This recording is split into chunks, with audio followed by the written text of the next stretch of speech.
नमस्कार सुमित जी, बहुत बहुत स्वागत है आपका। हाँ जी नमस्कार। जय सिया राम। जय सिया राम। सर ये बताइए कि अब जो खबर आ रही है कि पीएम मोदी सितंबर के पहले हफ्ते में न्यूयॉर्क जा रहे हैं, यूएन के सेशन में हिस्सा लेंगे, संबोधित भी करेंगे वहां को। तो जिस तरह के हालात इस वक्त अमेरिका और भारत के बीच बने हुए हैं, आप उनकी इस विजिट को किस नजर से देखते हैं? क्योंकि कहा जा रहा है कि हो सकता है डोनाल्ड ट्रंप से मुलाकात भी हो। हाँ जी, पहली बात यह है, डिप्लोमेसी में न्यूज चैनल्स के हिसाब से डिप्लोमेसी नहीं चलती, वो चलती है अपने तरीके से। अब डिप्लोमेसी का मतलब क्या है? अभी दिल्ली दूर है, कहते हैं ना दिल्ली दूर है, मेरे लिए वैसे दिल्ली दूर है, मैं ऑलरेडी देश से बाहर बैठा हूं, लेकिन अभी उसके बीच में बहुत कुछ हो रहा है। आप देखिए, ये जो मीटिंग है अपनी, जो यूनाइटेड नेशंस की मीटिंग में जाकर बोल रहा है मोदी जी ने, उससे पहले अभी तो 25 अगस्त को पूरी टीम आ रही है अमेरिका की नेगोशिएट करने के लिए। फिर 27 को हमारे ऊपर जो तलवार है 50% की, वो लटकी हुई है, और मोदी जी जा रहे हैं चाइना में 31 अगस्त को। बहुत पैक्ड शेड्यूल है। उसके बीच में हमने सुना है कि भी जापान का प्रधानमंत्री वो भी आ रहा है, उधर से ब्राजील के लूला वो भी आ रहे हैं। भी अब पूरा दुनिया जो है वो उथल पुथल हुई पड़ी है इस वक्त, और सभी भारत में आ रहे हैं, भारत के मोदी जी से मीटिंग करने के लिए।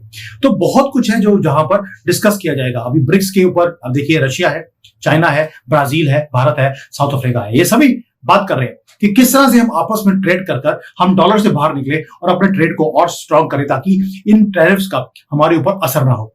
ऊपर से मैं पहले बताया आपको कि 25 है, फिर 27 है, फिर 31 है, इतना कुछ है। यूनाइटेड नेशंस की मीटिंग बड़ी दूर है अभी, उससे पहले जो कुछ होगा उसके हिसाब से अगली जो अपनी जो क्या होते हैं कदम होते हैं या स्टेप्स हैं वो लिए जाएंगे।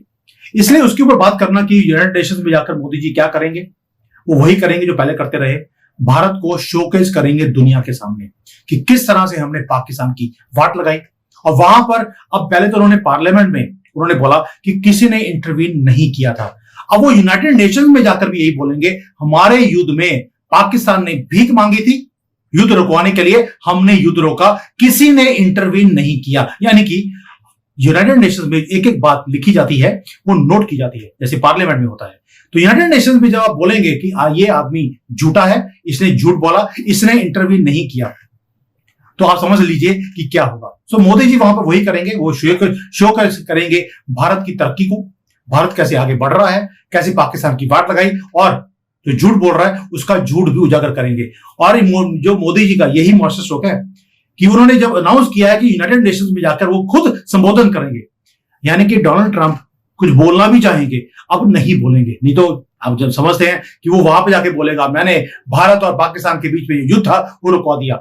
इस बार अब डोनाल्ड ट्रंप की अगर वहां पर स्पीच होती है, अगर होती है, तो इस बार वो हिम्मत नहीं करेगा यूनाइटेड नेशंस में जाकर बोलने की कि मैंने युद्ध रुकवाया। ये बहुत बड़ा मास्टर स्ट्रोक है, जहां पर आपने सामने वाले के खेमे में ऑलरेडी चिंता डाल दी है कि मोदी जी क्या करेंगे। Let's see. बाकी मोदी जी भी छोड़ देते हैं, आपको मालूम है कि मोदी जी 10 कदम आगे सोच के चलते हैं। अब तो उसके 1% क्या 0.01% भी हम नाप नहीं सकते कि what he is going to do. जी, क्योंकि एक तबका ऐसा जिसको लग रहा है कि क्यों जा रहे हैं इस वक्त, उनको अमेरिका जाना नहीं चाहिए, लेकिन आप सही कह रहे हैं, दुश्मन के घर में घुसकर वहीं पर उसकी वाट लगाई जाए, ये ज्यादा बेहतर है। और ये इस कला में मोदी जी माहिर है। देखिए यही कला होती है और डिप्लोमेसी ऐसे ही चलती है।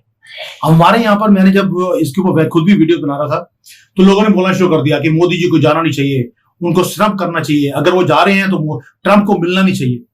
भाई डिप्लोमेसी इमोशन से नहीं चलती है। आपको इंटरनेशनल रिलेशंस भी मेंटेन रखने हैं, आपको कंट्री भी चलाना है, आपको कॉपरेशंस भी चाहिए। ये जो इमोशंस हैं ये घर में अच्छे लगते हैं, ये ट्वीट्स में अच्छे लगते हैं, बट डिप्लोमेसी में नहीं। डिप्लोमेसी में आपको कुछ देना पड़ता है, you have to lose something, you have to take something, it is always like give and take. यही डिप्लोमेसी का एक रूल है।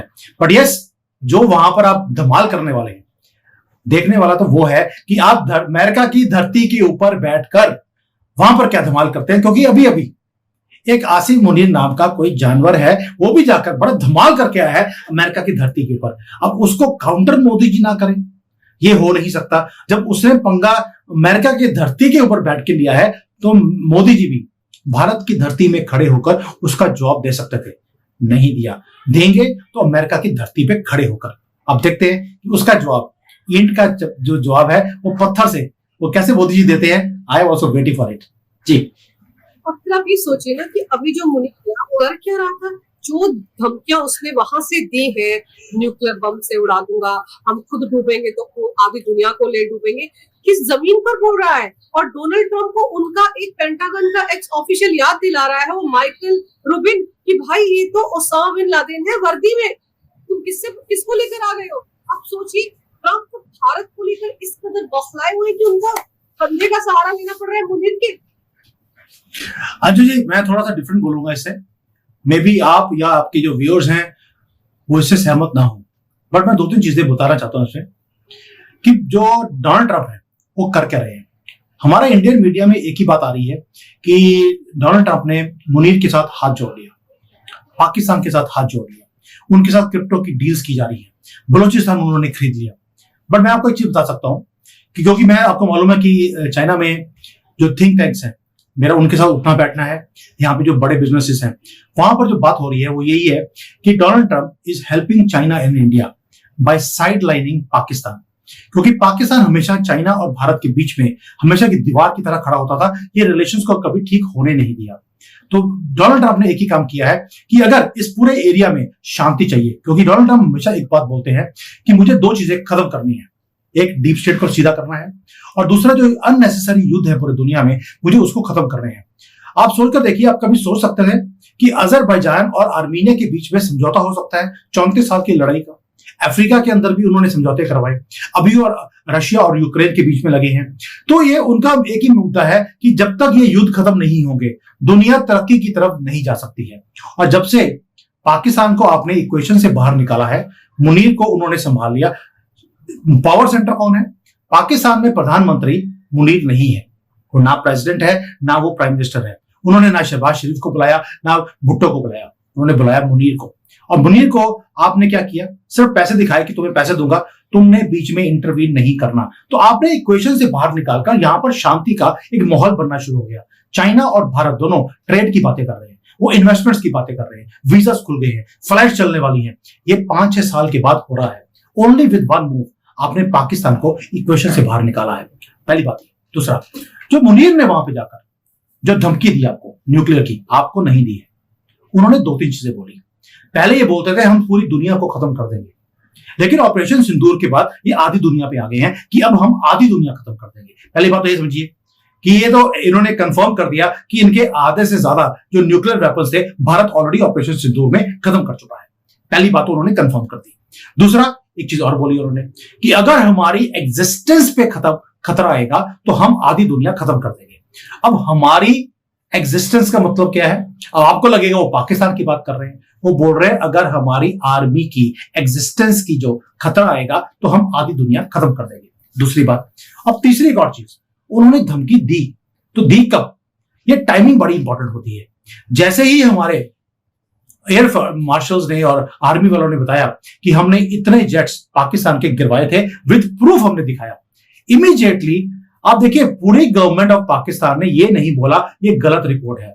एक भी रिपोर्ट नहीं है, एक भी वीडियो नहीं है, किसी ने रिव्यू नहीं किया। अपनी एग्जिस्टेंस पे खतरा आया तो उन्होंने बोल दिया हम सारी दुनिया को, आधी दुनिया को हम खत्म कर देंगे अगर हमारी एग्जिस्टेंस पे खतरा आया तो। आप सोच के देखिए, ये टाइमिंग होती है सिर्फ इसलिए कि जो 100-200 वहां पर पाकिस्तानी बैठे थे उनको इंप्रेस करना था कि जी देखिए हम तो आधी दुनिया खत्म कर सकते हैं, इतनी पावर है आपके आर्मी चीफ के अंदर।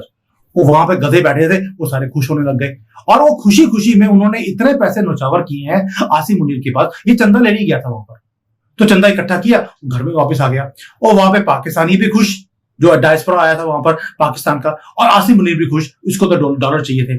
तो ये सिर्फ पब्लिक कंजम्पशन के लिए उसने स्टेटमेंट दिया है। एंड जो डोनाल्ड ट्रंप है, जो डोनाल्ड ट्रंप की गवर्नमेंट है, वो समझती है ये सिर्फ पब्लिक कंजम्पशन के लिए एक स्टेटमेंट दिया है, there is no seriousness behind it. और अगर आप हमारा जो एमईए है उसका भी अगर आप रिस्पॉन्स देखेंगे, उन्होंने कोई भी रिस्पॉन्स ज्यादा नहीं दिया, एक्सेप्ट कि पाकिस्तान एक इररिस्पॉन्सिबल कंट्री है, कैसे स्टेटमेंट दे रहे हैं, which is a very very light statement from our MEA also, because we know कि हमने जैसे इनको पर्दाफाश किया है, इनकी विद प्रूफ्स इनको बताया कि तुम्हारे इतने प्लेन्स, इतने तुम्हारे हमने टेररिस्ट के जो सेंटर्स थे उनको डिस्ट्रॉय किया है। उसके बाद इनको अपनी फेस सेविंग के लिए एक स्टेटमेंट देना था। मुझे मालूम है भारत के अंदर जो बहुत लोग हैं जो बोल रहे हैं कि हमें जवाब देना चाहिए था। जवाब देने का मतलब ही नहीं है आपने जवाब उस तरह से दिया है कि सामने वाले को जवाब देने के लिए आपने छोड़ा ही नहीं। और टाइमिंग बड़ी इंपॉर्टेंट है। कई लोग बोलते हैं कि ऑपरेशन सिंदूर के टाइम पे क्यों नहीं बोला। भाई timing in geopolitics is the most important thing. अब आपने क्या किया, 90 डेज पहले आपने वेट किया, सारे दुश्मनों ने अपने जितने जितने कार्ड चलाने थे उन्होंने चला लिए, कांग्रेस ने जो चलाना था चला लिया, और पार्लियामेंट के सेशन के बीच में आपको मालूम था कि राहुल गांधी वो गंद डालेगा क्योंकि उसका फितरत है।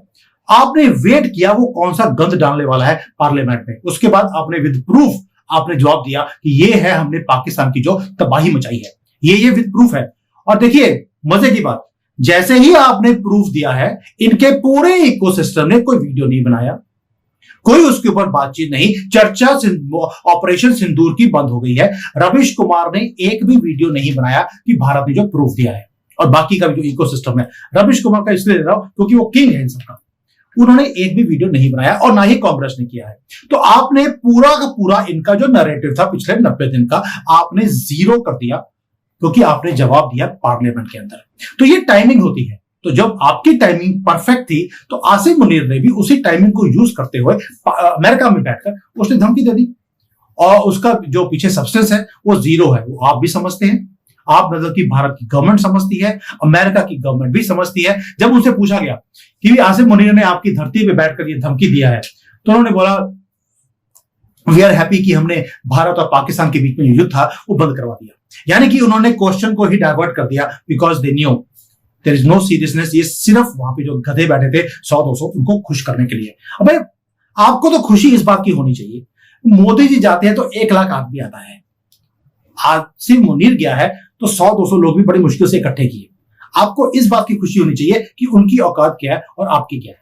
और आसिम मुनीर ने एक्सेप्ट भी किया कि वो तो मर्सिडीज है भारत और हम तो टूटा फूटा ट्रक है, इससे ऊपर क्या होगा जी।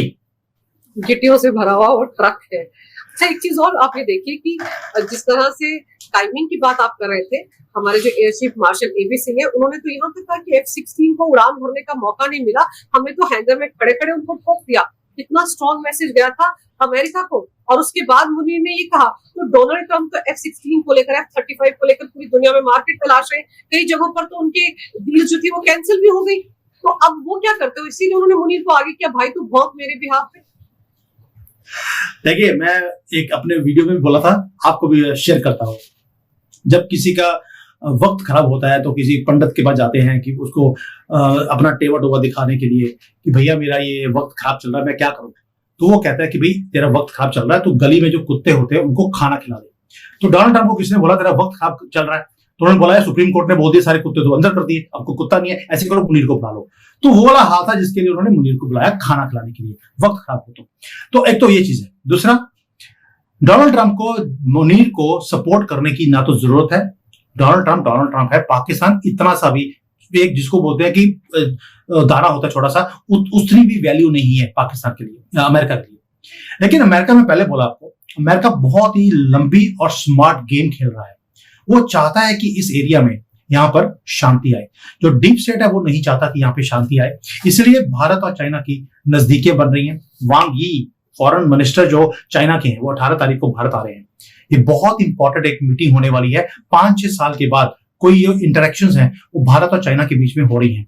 और वो आ रहे हैं बिकॉज उसके बाद मोदी जी ने शी जिनपिंग को खुद वहां पे मिलने जाना है। और आपको मालूम है अगर वो जाएंगे तो कुछ लेकर ही आएंगे, खाली हाथ ना जाते हैं ना आते हैं, ये हमारे सनातनियों का धर्म भी है। तो इसलिए वांगी यहां पर आ रहे हैं कुछ फाइनलाइजेशंस करने के लिए। Trump also knows it and he actually अगर आप डीपली अगर सोच के देखेंगे जो जो चीजें डोनाल्ड ट्रंप ने करी हैं उसका आपको मैं कहता हूं डोनाल्ड ट्रंप क्या सोच रहा है उसके ऊपर बात नहीं करते, लेकिन एंड रिजल्ट क्या है? एंड रिजल्ट ये है कि यहां पर शांति बढ़नी शुरू हो गई है। जब आप यहां पर शांति करेंगे, चाइना और भारत दोनों मिलकर काम करेंगे, दोनों की तरक्की होगी। And this is exactly what China also wants, और हम भी यही चाहते हैं। और जो आसिम मुनीर को वहां पे 2 बार पिछले 2 महीने में बुलाया गया है वो सिर्फ इसलिए है उनको सेट करने के लिए कि तुम्हें युद्ध के बारे में सोचने की जरूरत नहीं है। भारत में लोग बोल रहे हैं कि ये ऑपरेशन सिंदूर 2 होने वाला है क्योंकि आसिम मुनीर को बुला लिया, उसने धमकी दे दिया। ऐसा कुछ भी नहीं है, ये सिर्फ टीआरपी लेने के लिए आप वीडियोस बना सकते हैं, सब कुछ हो सकता है। बट जब मोदी जी ने बोल दिया ये वक्त युद्ध का नहीं है, अगर हमें प्रिक किया जाएगा तो हम आंसर देंगे, वेरी वेरी सिंपल, आपको प्रिक नहीं किया जाएगा। उसी के लिए आसिम मीर को बुलाया गया है। You will not do any miss adventure any more with Bharat and you will see. ये मेरा अपना कैलकुलेशन भी है, जो थिंक टैंक्स है उनका भी मानना है कि अब शांति की तरफ ये जो एरिया है ये बढ़ना शुरू होगा, ये अब युद्ध की तरफ नहीं चल जाता हुआ दिखाई देता जी। पर सुमित जी, आपका इस मामले को लेकर जो एंगल है वो भी सोचा जा सकता है, लेकिन एक चीज ये बताइए कि अभी उरी सेक्टर में आज सुबह सीज फायर का उल्लंघन किया है पाकिस्तान में, हमारा एक जवान शहीद हुआ है उस पे। तो ये जो हरकतें हैं उस वक्त हो रही है जब ये मुनीर ट्रंप से फिर मिलकर आ रहा है, बिलावर भी बिलबिला रहा है कि अगर बांध बना दिया हम इंतजार नहीं करेंगे, हम तो बम फेंक देंगे, 6 की 6 नदियों का पानी ले जाएंगे। मतलब पानी के लिए गिड़गिड़ा रहे हैं ये लोग और ऊपर से धौंस भी दिखा रहे हैं। तो आपको नहीं लगता कि भारत ने तो पहले कह दिया था कि अगली बार कोई भी टेरर एक्टिविटी जो होगी वो वॉर ऑफ एक्ट होगा? तो अगर इस तरह से सीज फायर का उल्लंघन पाकिस्तान अब कर रहा है, टाइमिंग पर देखा जाए तो फिर तो भारत को रिएक्ट करना ही पड़ेगा या भारत रिएक्ट करेगा? अंजू जी वेरी बड़ा क्लियर है। पाकिस्तान के अंदर जो फैक्शंस हैं, हमें मालूम है एक नहीं 2-3 फैक्शंस हैं। एक फैक्शन है वो चाहता है कि शांति रहे, दूसरा वो उसको हम बोलते हैं बाजवा फैक्शन। दूसरा फैक्शन है मुनीर फैक्शन, जो कहता है कि हमने भारत को तबाह करना है, हमने छोड़ना नहीं है, यानी कि मुनीर के नीचे जो लोग हैं। अब उसमें से आप जो सीज फायर का उल्लंघन इन्होंने कर भी दिया है, ये वन ऑफ केस है। आपने देखा जब इवन ऑपरेशन सिंदूर है जब हमने बंद कर दिया था, उसके बाद भी ये अपना मिस एडवेंचर करने से नहीं रुके हैं, क्योंकि 75 साल की वो ट्रेनिंग है कि हमने जिहाद करना है भारत के साथ, 1000 कट्स देने हैं भारत को, वो नहीं जा सकता है, बचपन से उसके अंदर फीड किया हुआ है। जो ये छोटे मोटे चीजें हैं, ये बहुत बड़ी कोई कन्फ्रंटेशन की तरफ जाएंगे या मोदी जी बोलेंगे जी आपने एक बार उल्लंघन कर दिया तो बस जी दोबारा से युद्ध शुरू हो जाएगा। मोदी जी ये जो निजक होता है, जो आंसर्स होते हैं वो नहीं देते हैं और ना ही देने चाहिए। हम युद्ध की बात कर रहे हैं, ये कोई गली में क्रिकेट का मैच नहीं खेल रहे। इवन जो क्रिकेट की टीम्स होती हैं जब वो मैच खेलने जाती हैं उसके पहले 1 महीने की ट्रेनिंग लेती है, पहले वो प्रैक्टिस करते हैं, जबकि उनको क्रिकेट खेलनी आती है, उसके बाद जाकर वो मैच खेलने जाते हैं। आप युद्ध की बात कर रहे हैं, बच्चों का खेल नहीं है। तो ये जो मिस एडवेंचर्स हैं ये छोटे मोटे ये होते रहेंगे, यू कैनॉट शॉप इट। 75 साल से ये काम होता रहा है। और as far as Bilawal Bhutto, वही जो सुबह मर्दों की ड्रेस और शाम को लेडीज की ड्रेस डालकर आपको नाचता हुआ दिखाई देता है, उसने जब स्टेटमेंट दे दिया कि अगर आप बांध बनाएंगे तो बांध बनने के बाद हम तोड़ देंगे। भाई आपके पास अकल होनी चाहिए, जब हमने बनाना शुरू किया तभी तोड़ो। अब बनाने के बाद तोड़ोगे ताकि जब वो पानी वहां पे रुका होगा आपको तोड़ोगे तो सारा पानी आपकी तरफ आएगा, तो बाढ़ में आप पूरी कंट्री डूब जाएगी। भाई गधों के अंदर इतनी भी अकल नहीं है कि बनाते वक्त तोड़ो, बनाने के बाद तोड़ोगे आप तो नुकसान तो आप ही का है, कुछ भी नहीं है। It is for public consumption. हमने पानी रोकना था, हमने पानी रोक लिया। हमने पानी को भारत में डाइवर्ट करना था, हमने डाइवर्ट भी करना शुरू कर दिया। हमारा हक ऑलरेडी हमारे मोहम्मद नेहरू ने ऑलरेडी इनको दे दिया था, पाकिस्तान को 80% से ज्यादा पानी। और यहाँ पर एक चीज और लोगों को समझनी पड़ेगी कि जब वहां पर सिल्ट आती है तो क्या होता है कि जो नीचे मिट्टी है भरती रहती है, तो जो कैचमेंट एरिया है उसके अंदर पानी बहुत कम आप स्टोर कर सकते हो। मोहम्मद नेहरू ने एक काम और किया था कि अगर उसके अंदर जो सिल्ट है, अगर सिल्ट भी आपको निकालनी है ताकि आप पानी ज्यादा वहां भर सके, उसके लिए भी आपको पाकिस्तान से परमिशन लेनी पड़ेगी, और वो परमिशन आपको देते नहीं थे। तो आपने 80% पानी नहीं दिया, आपने 90% पानी पाकिस्तान को देना शुरू कर दिया था। अब डिसिल्टिंग का काम भी आप कर रहे हैं, पानी को रोक भी रहे हैं और पानी को डाइवर्ट भी कर रहे हैं। अब तो कैनाल सिस्टम्स और बनने शुरू हो गए कि 80% पानी को आप डाइवर्ट भारत में कर सकते हैं। तो ये जो पब्लिक कंजम्पशन के लिए एक स्टेटमेंट देना कि जी हम बांध बनेगा तो तोड़ देंगे, और भाई बांध बनेगा भी, बांध का पानी रोककर वहां पे भारत में आएगा भी। अब तुम कुछ भी नहीं कर सकते, ये इनको भी मालूम है। लेकिन पब्लिक कंजम्पशन, मैं पहले बोला जैसे मुनीर ने बोल दिया हम आधी दुनिया खत्म कर देंगे, बेवल बोलता है वहां पर बैठ करके हम बांध तोड़ देंगे, और जो सामने बैठे थे लोग वो सारे बिल्कुल बंदर की तरह उन्होंने तालियां मारनी शुरू कर दी। दैट्स इट, खुश हो गए, वो घर चले गए, रात को अच्छी नींद आएगी क्योंकि हमने भारत को धमकी दे दी, हमने दे दिया। दैट्स इट, इससे ज्यादा इसकी कोई वैल्यू नहीं है जी। पर सुमित जी, बीएलए पे जो बैन लगाया है, आतंकवादी संगठन उसको घोषित कर दिया गया है, ये सब कुछ भी तभी हुआ जब मुनीर अमेरिका में था। अमेरिका ने ये जो स्टैंड लिया है इसको कैसे देखा जाए? क्योंकि बीएलए का मुकाबला तो वैसे भी मुनीर की फौज कर नहीं पा रही है, रोज पिट रहे हैं, वो रोज मर रहे हैं। देखिए जियोपॉलिटिक्स में अगेन मैं कुछ ऐसे बोलने वाला हूं which will make you understand, या आपके जो व्यूअर्स हैं, कि भाई हो क्या रहा है। मुनीर को पैसा चाहिए, अब पैसा मिलेगा कैसे? इनके पास कुछ भी देने के लिए नहीं है, पूरी कंट्री गिरवी है, सिर्फ रिसोर्सेज हैं वो निकाल नहीं सकते क्योंकि वहां पे बीएलए वाले इनको ठोक रहे हैं। तो डोनाल्ड ट्रंप का एक बड़ा ही सिंपल फॉर्मूला है कि भाई अगर इनको पैसे दिया जाए तो ये शांति पूरे एरिया में हो जाएगी, मुझे इस एरिया में इंटरवीन करने की जरूरत नहीं है, क्योंकि जब इंटरवीन कोई बड़ी पावर करती है उसकी एनर्जी लगती है, पैसे लगते हैं, टाइम लगता है। अब इसको सॉल्व करने का तरीका क्या है?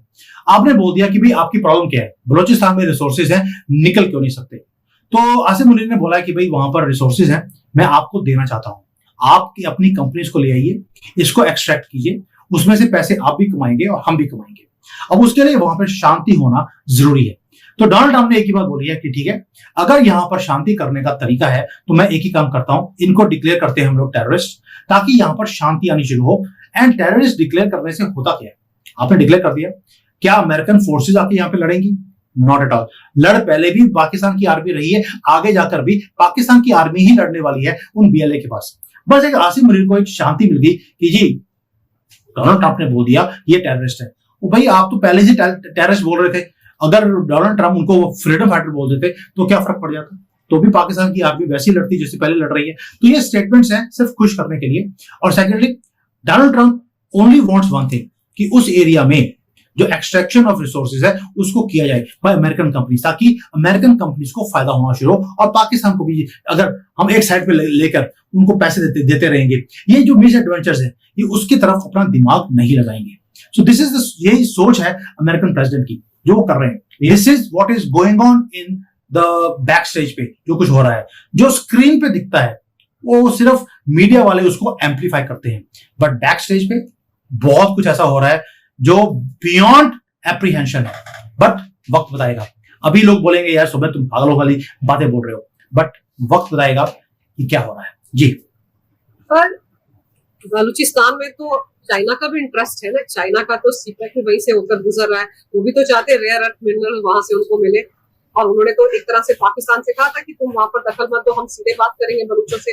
तो अगर अमेरिका वहां घुसता है या आतंकवादी संगठन घोषित कर रहा है बीएलए को, उसके बाद फ्री हैंड एक तरह से मुनीर की फौज को मिलता है, तो आपको नहीं लगता कि वहां पर क्लैश होगा चाइना और यूएस में? अंजू जी, बहुत ब्यूटीफुल गेम खेली है डोनाल्ड ट्रंप ने। पहले उन्होंने समझा कि यहां पर मुद्दा क्या है। मुद्दा यह है कि वहां के रिसोर्सेज के ऊपर चाइना ने कभी कब्जा किया ही नहीं था। चाइना का मुद्दा बड़ा क्लियर है कि उन्होंने सीपेक निकाला है फॉर वन रीजन, कि जो सामान वो चाइना में बनाते हैं उसको वो बाय रोड या बाय रेलवे वो यहां से लेके आएंगे ग्वादर तक, और ग्वादर से पूरी दुनिया में स्पेशली यूरोप एंड अफ्रीका वो भेज सकते हैं। पहला मुद्दा ये था। और दूसरा, जो मिडल ईस्ट से तेल आता है स्पेशली फ्रॉम ईरान और ऑल दोस कंट्रीज, वो सारा यहां से पाइपलाइन से वो चाइना चले जाए, ताकि उन्हें भारत का जो ये इंडो पैसिफिक एरिया है या इंडियन ओशन है उसको क्रॉस ना करना पड़े। बिकॉज चाइना को डर है कि कभी भी मलक्का स्ट्रेट को हम बंद कर सकते हैं। तो उनका मुद्दा बड़ा क्लियर था कि हमें अपने ट्रेड को, जो क्योंकि टाइम कम लगता है, या बाय रोड आएगा तो 2 दिन में ग्वादर में पहुंचा और उसके बाद अफ्रीका, जबकि शिप में उनको 20-25 दिन लग जाते हैं उसी माल को भेजने के लिए। और तेल का तो आपको मैंने बता ही दिया। तो उनका मुद्दा सिर्फ अपने ट्रेड को इनके पोर्ट के साथ लिंक करने का था, क्योंकि जो सीपेक है it is more like a BRI. वहां पर रिसोर्सेज के ऊपर कब्जा कभी चाइना ने किया ही नहीं, ना ही उन्होंने कभी इसका कभी कोई प्लानिंग करी है या कोई एग्रीमेंट पाकिस्तान के साथ किया है। ये ग्रे एरिया था जिसको डोनाल्ड ट्रंप है, बिकॉज चाइना इसलिए टच नहीं करना चाहता था बिकॉज उन्हें मालूम है कि यहाँ पर टेररिज्म का वो पूरा दबदबा है। वहां पर अगर वो एक्सट्रैक्शन करने जाएंगे तो उनके अपने लोग मरेंगे, तो दे वर नेवर इंटरेस्टेड। अमेरिका ने बोल दिया कि यहाँ पे जितने रिसोर्सेज है वो मैं ले जाता हूँ, इसके ऊपर ना तो आप कुछ कर रहे हो ना चाइना कर रहा है। मेरी कंपनीज यहाँ पर सिक्योरिटी प्रोवाइड भी कर सकती हैं अपने आप को, वो यहाँ पर एक्सट्रैक्शन भी कर सकती हैं। और वैसे भी पूरे दुनिया में उनके पास इतने ज्यादा युद्ध के एरियाज है जहाँ पर अमेरिका रहा है। 20 साल अफगानिस्तान में वहां पर रहता रहा और वहां पर आपको मालूम है क्या कुछ वो करते रहे। तो उनके पास एक्सपीरियंस है कि कैसे एक वॉर जोन के अंदर एक बफर जोन बनाकर कैसे आप वहां पर माइनिंग कर सकते हैं। That is exactly what Trump is doing. वहां पर कोई ये नहीं कि क्लैश विद चाइनीज होगा, चाइनीज अपना काम करते रहेंगे, सीपेक जो चलाना है वो चलाते रहेंगे अगर वो पूरा होगा तो, और डोनाल्ड ट्रंप अपनी माइनिंग का काम वो करते रहेंगे। माइनिंग होगी नहीं होगी ये वक्त बताएगा, ये अभी इसके ऊपर बात करने का फायदा नहीं है। But what is happening is, आपने पाकिस्तान को एक ऐसा चूरन दे दिया है, हमने पंजाबी में बोलते हैं कि गुड़ लगा दिया कूनी पे चाटते रहो, ना कूनी वो अभी जीप जाए ना वो चाटी जाए। तो पाकिस्तान की वो हाल किया है कि वो गुड़ देखता रहेगा कि भाई मेरे हाथ पे गुड़ है, चाट सकता नहीं, बस इसी बीच में 4-5 साल निकल जाएंगे और शांति बहाल हो सकती है। बाकी मैं वो पहले बोल रहा हूँ, जो ये पूरी हाइपोथेसिस है जो मैं आपके सामने प्रेजेंट कर रहा हूँ, it might look different, but this is something which is being talked eight highest levels. तभी मैंने डिस्कस किया है। अब कोई पूरे मीडिया में कोई भी आदमी इस तरह से देख नहीं रहा, बिकॉज जियोपॉलिटिक्स में बहुत डॉट्स होते हैं। जब आप उन डॉट्स को जोड़ना शुरू करते हैं तो पिक्चर बनती है। डॉट्स इतने ज्यादा हैं, मैं क्यों बोल रहा हूं, क्योंकि डोनाल्ड ट्रंप के 2 वर्ड्स हैं जो मैं बार बार बोलता हूं। जब उन्होंने कैंपेनिंग करी थी कि डीप स्टेट को मैं खत्म करूंगा, और दूसरा बोला था कि जो अननेसेसरी युद्ध है दुनिया में उसको मैं बंद करवाऊंगा। अननेसेसरी युद्ध जो भारत पाकिस्तान का है या भारत चाइना का है, ये भी अननेसेसरी युद्ध में ही आता है जिसे वो बंद करवाना चाहते हैं। इसीलिए आपने एक ब्यूटीफुल मूव किया है, दोनों कंट्रीज को, चाइना को, भारत को आपने धमकी दिया टैरिफ का। चाइना के बाद जब 250% का टैरिफ किया, आपने धमकी दिया, इमीडिएटली उन्होंने भारत को एज अ फ्रेंडली नेशन उन्होंने बोलना शुरू कर दिया। चाइना के खुद के वर्ड्स हैं कि भारत और चाइना दोनों ओल्डेस्ट सिविलाइजेशंस हैं, हम दोनों को मिलकर काम करना चाहिए। ये चाइना के वर्ड्स थे। अब तक तो इनको पिछले 70-75 साल में ओल्डेस्ट सिविलाइजेशन याद नहीं आया। जैसे ही 250% का टैक्स लगा तो इनको ओल्डेस्ट सिविलाइजेशन याद आ गई, और इनको बोला कि हम दोनों को मिलकर हमें अमेरिकन हेजीमनी का जवाब देना चाहिए। भारत ने आंसर नहीं दिया, तो भारत के ऊपर तलवार लड़ गई, 50% टैक्स लगा देंगे। अब भारत ने बोला चाइना को, अरे भाई आपकी इन्वेस्टमेंट आप बोल रहे थे लगाने के लिए, आप आ जाओ, वीजा चाहिए वीजा दे देते हैं। तो ये जो चीजें हैं, आप दोनों के ऊपर जब एक तलवार लटकाई गई तो आपने दोनों को एक दूसरे ने फ्रेंडशिप करनी शुरू कर दी है, ट्रेड शुरू हो गया है। एंड गर्व के साथ बता रहा हूं, Indian mall made in India मुझे चाइना में दिखना शुरू हो गया है पहली बार। मैंने पिछले 15 साल से यहां रह रहा हूं, मुझे कभी भी मेड इन इंडिया प्रोडक्ट नहीं दिखा है। जैसे ही आपने ट्रेड शुरू किया चाइना के साथ, चाइना ने भी अपनी मार्केट भारतीय प्रोडक्ट्स के लिए खोल दी है। और जिस कंपनी के लिए मैं काम करता हूं, वहां पर इंडियन मेडिसिन जो ओटीसी प्रोडक्ट्स होते हैं, जिसके लिए प्रिस्क्रिप्शन की जरूरत नहीं होती है, जैसे कफ एंड कोल्ड है, वो हमने ऑलरेडी भारत से इंपोर्ट करने शुरू कर दिए हैं। जो मेरी कंपनी है, सिर्फ उसके पास ये लाइसेंस है कि हम भारत की मेडिसिन को चाइना में इंपोर्ट कर सकते हैं। अदरवाइज पूरे वर्ल्ड की किसी भी मेडिसिन को आप चाइना में इंपोर्ट नहीं कर सकते, लेकिन भारतीय कंपनीज को अलाउ कर दिया है, वो भी हमारी कंपनी को। सो प्लीज अंडरस्टैंड, जो हो रहा है वो भारत की बेहतरी के लिए हो रहा है। ये जो बोल रहे हैं कि भी हमारा एक्सपोर्ट बंद हो जाएंगे, हमारी मार्केट आ जाएगी, जाम चली जाएगी, अनएम्प्लॉयमेंट बढ़ जाएगा, कुछ नहीं होने वाला। आपने ऑलरेडी ऑल्टरनेट मार्केट्स को खड़ा कर लिया है। अमेरिका इतनी बड़ी मार्केट नहीं है जितनी चाइना है। साथ में मोदी जी अभी अफ्रीका और लैटिन अमेरिका में जाकर भी एग्रीमेंट्स कर रहे हैं। आपने ऑल्टरनेट मार्केट्स ऑलरेडी खड़ी कर ली हैं, आपको इतना सा भी फर्क नहीं पड़ेगा। और अगर पड़ेगा तो मोदी जी ने उसके लिए भी स्कीम निकाल दी है, ऑलरेडी एक पैकेज भी अनाउंस कर दिया 2-3 हजार करोड़ का। 2-3 हजार करोड़ भारत की इकोनॉमी के लिए, एक जिसको बोलते हैं कि it's like not even 0%, not even 0%, 2000 crore का। दैट मीन आपने एक इंडिकेशन दिया है कि हमारी इकोनॉमी को अगर कोई फर्क पड़ेगा तो 2000 करोड़ का पड़ेगा, और आपने उसका पैकेज भी अनाउंस कर दिया। दैट्स इट जी। बहुत ही अहम जानकारी और बहुत ही बारीकी से समझे आपने ये सारी बातें मेरे दर्शकों को समझाई है। और जैसे आप बता रहे हैं कि चीन के विदेश मंत्री भी भारत आ रहे हैं 18 अगस्त के आसपास, तो चलिए देखते हैं और क्या कुछ समझौते चीन और भारत के बीच में होते। लेकिन इतना तय है कि पीएम मोदी ने मन बना लिया है डोनाल्ड ट्रंप को उनकी जमीन पर खड़े होकर खरी खरी सुनाने के लिए, इसीलिए वो यूएन के सेशन में जा रहे हैं। देखते हैं वहां पर क्या कुछ होता है। और उससे पहले जो घटनाक्रम होगा, जापान जाएंगे, चाइना जाएंगे, एससीओ समिट में हिस्सा लेंगे, वहां पर शी जिनपिंग से मुलाकात करेंगे, उस दौरान क्या कुछ होता है वो भी बहुत ज्यादा अहमियत रखते हैं, उन पर भी नजर आएगी। लेकिन आपने समय निकाला अपने बिजी शेड्यूल में से और ये सारी जानकारी मेरे दर्शकों को दी सुनील जी, इसके लिए आपका बहुत बहुत धन्यवाद। नमस्कार, भारत माता की जय हो, वंदे मातरम, जय सिया राम। जय सिया राम।